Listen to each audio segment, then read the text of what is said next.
साथियों, आज मैं आपके लिए यूरोप की एक ऐसी कंट्री लेकर आया हूं जहां का वीज़ा लेना ना सिर्फ आसान है बल्कि बहुत ज़्यादा सस्ता भी है। और सबसे ज़बरदस्त बात, अगर आपके पास आइल्स नहीं है, कोई जॉब ऑफर लेटर नहीं है, कोई एक्सेप्टेंस लेटर नहीं है, आपको ऑनलाइन से भी कोई रिस्पॉन्स नहीं आ रहा, तो भी आप अपनी होम कंट्री से बैठे बैठे ये वीज़ा हासिल कर सकते हैं सिर्फ 185 यूरो में।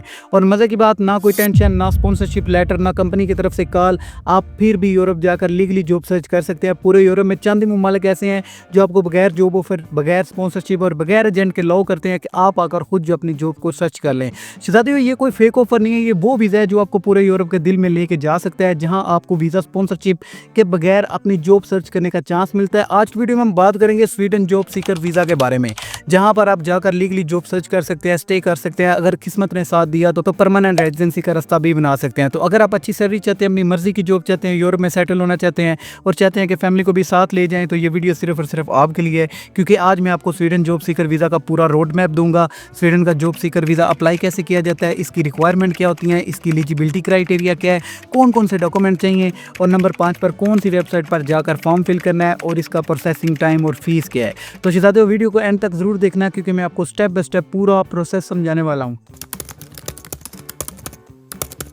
अस्सलाम वालेकुम साथियों, क्या हाल चाल है? उम्मीद करता हूँ आप सब खैरियत से होंगे। तो साथियों, आज की वीडियो में हम स्वीडन के जॉब सीकर वीज़ा के बारे में बात करने वाले हैं। यूरोप के दिल में मौजूद एक छोटा मगर बहुत ही डेवलप कंट्री है। ये EU और शेंजन लोन का मेंबर है, और 2025 में स्वीडन एक ऐसा कंट्री है जो बिना किसी जॉब ऑफर लेटर के, बिना किसी एजेंट के आपको घर बैठे वीज़ा देता है, वो भी ऑनलाइन। आपको बस ऑनलाइन एप्लीकेशन करना होती है, एम्बेसी में या फिर VFS ग्लोबल में जाकर अपनी फ़ोटो या फिर बायोमेट्रिक करवाना होती है। तो सबसे पहले ये समझ लें कि जॉब सीकर वीज़ा होता क्या है।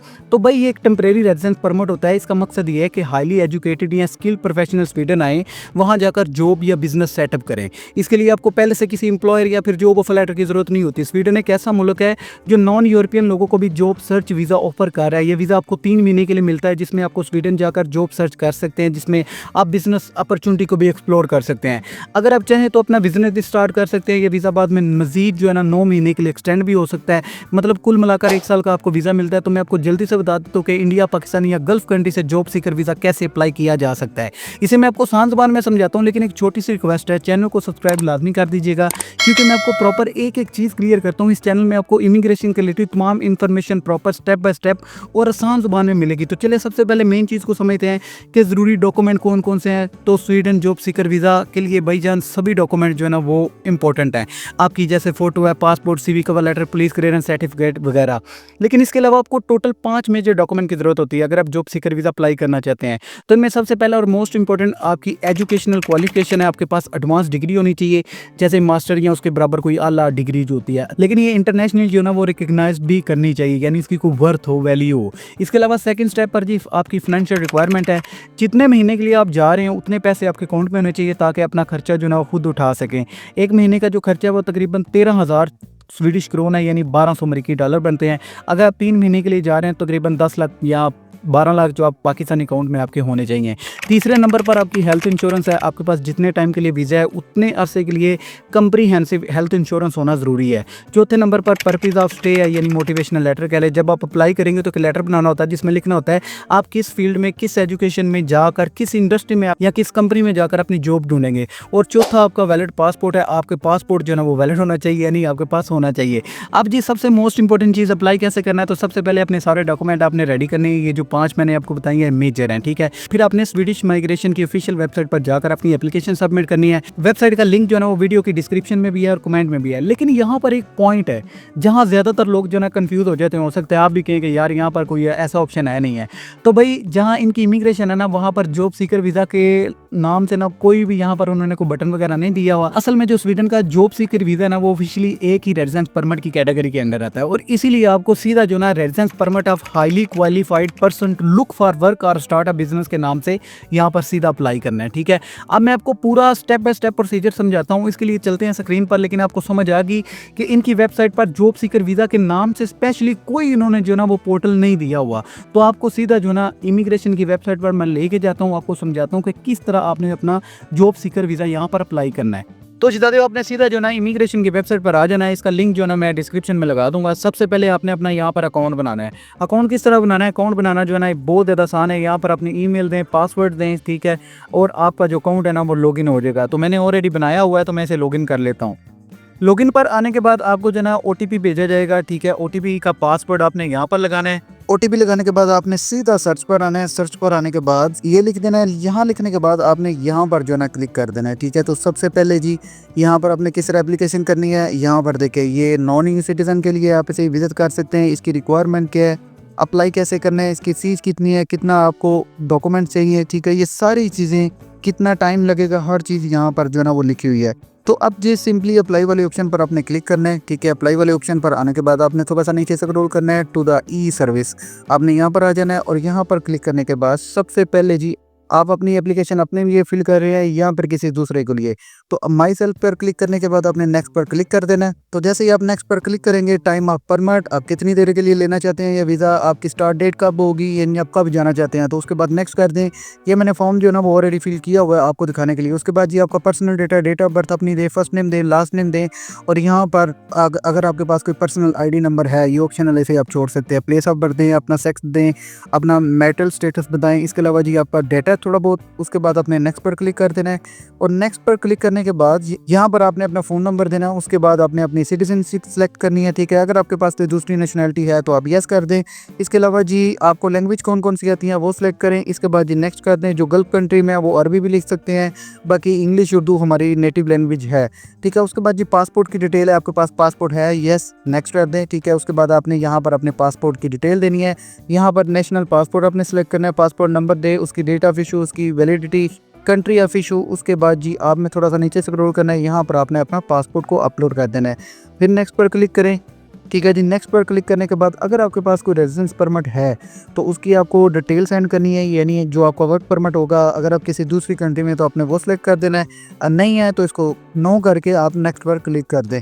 नेक्स्ट पर आने के बाद स्टे इन स्वीडन, आप अभी कहाँ पर हैं, आप भी स्वीडन में हैं, नो।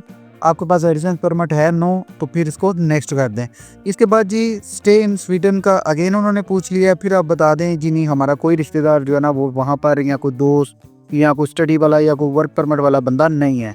उसके बाद जी आपने नेक्स्ट करना है। नेक्स्ट करने के बाद आपकी एजुकेशन, अगर आपके पास एजुकेशन है तो येस ऑफ कोर्स ये वीज़ा सिर्फ हाई क्वालिफाइड पर्सन के लिए है, ठीक है। आपने फिर नेक्स्ट कर देना। नेक्स्ट करने के बाद आपने यहाँ पर अपनी एजुकेशनल जो है ना वो डिग्री अपलोड करनी है। आपने मास्टर इन स्पेशल एजुकेशन किया हुआ है, या आपने कोई कुछ भी किया हुआ है ना, आप जो हाई क्वालिफाइड डिग्री वाले हैं, जैसे कोई किसी के कोई डॉक्टर है, कोई इंजीनियर है, या कोई भी है, यानी मास्टर डिग्री आपके पास होनी चाहिए। आप सेलेक्ट करें, उसके बाद जी नेक्स्ट कर दें, ठीक है। नेक्स्ट करने के बाद यहाँ पर अपनी अटैचमेंट दें, ठीक है, यानी अपनी डिग्री को अपलोड करें। डिग्री को अपलोड करने के बाद यहाँ पर जो है ना आपको एक लेटर भी चाहिए होता है, ठीक है। वो इस लेटर को आप डाउनलोड कर सकते हैं, यानी अप्रूवल के लिए चाहिए होता है। उसके बाद जी आप नेक्स्ट कर दें। नेक्स्ट आने के बाद स्टे इन शेंजन, ठीक है। अगर आपने कोई पिछले सालों में आपने शेंजन में स्टे किया है या नहीं किया, आप अपना आप देख लीजिएगा, आप यस या नो इसे कर सकते हैं। नेक्स्ट कर देते हैं। नेक्स्ट आने के बाद कम्प्रीहेंसिव हेल्थ इंश्योरेंस, ठीक है जी। आपने यहाँ पर लिखना है, ठीक है, कि मेरे पास जो है ना वो मैंने ऑलरेडी साइन कर लिया है। नेक्स्ट करें। उसकी आपने डिटेल देनी है कि आपने किस कंपनी से ली है, कब से स्टार्ट हो रही है और कब ख़त्म हो रही है, और नीचे आपने उसको अपलोड कर देना है। फिर नेक्स्ट करते हैं।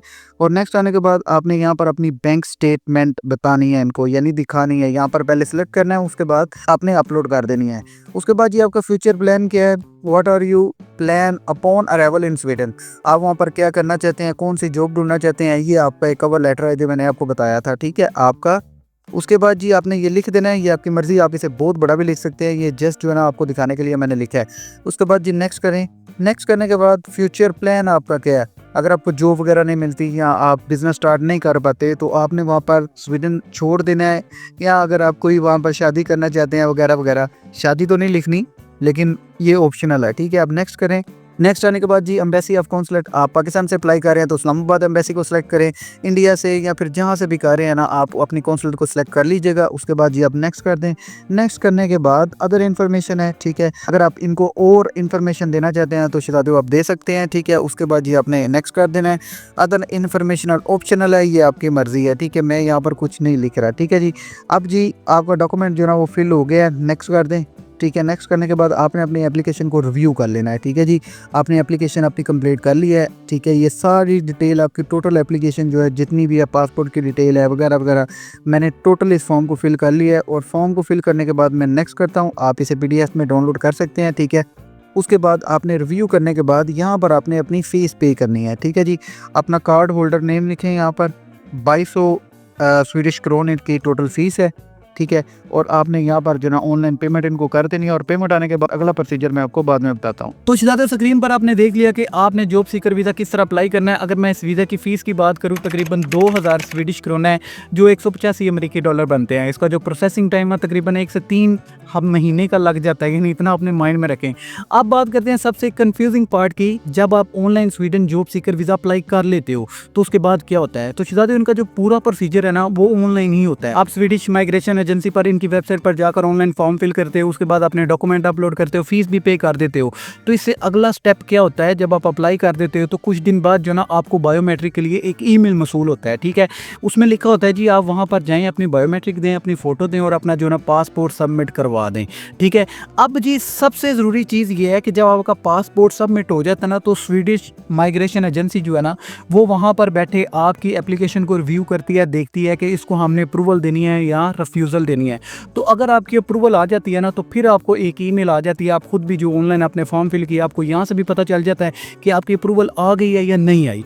तो उसके बाद क्या होता है जी, आप अपने पासपोर्ट लेकर दोबारा एम्बेसी में जाते हो। अगर अप्रूवल आ गई है उसके बाद वो आपको वीज़ा पेस्ट करके देते हैं, वही आपका जो ना रेजिडेंस परमिट होता है, यानी एंट्री के लिए। सिर्फ इस अप्रूवल लेटर की बेस पर जो आपने ऑनलाइन अप्लाई किया इसकी बेस पर आप नहीं जा सकते, ठीक है, स्वीडन। इसके लिए आपको एम्बेसी में जाकर अपने पासपोर्ट पर जो ना वो स्टैंप लगवाना बहुत ज़्यादा ज़रूरी है, ठीक है। यानी आपको एक स्टिकर वीज़ा मिल जाता है स्वीडन का, तो वहाँ पर जो ना आप इसमें ट्रैवल कर सकते हैं। आई होप आज की वीडियो काफ़ी ज़्यादा आपके लिए हेल्पफुल होगी। चैनल पर नए हैं तो लाइक और सब्सक्राइब लाजमी कर दीजिएगा। मिलते हैं एक नई इन्फॉर्मेशन के साथ। Thanks for watching. अल्लाह हाफिज़।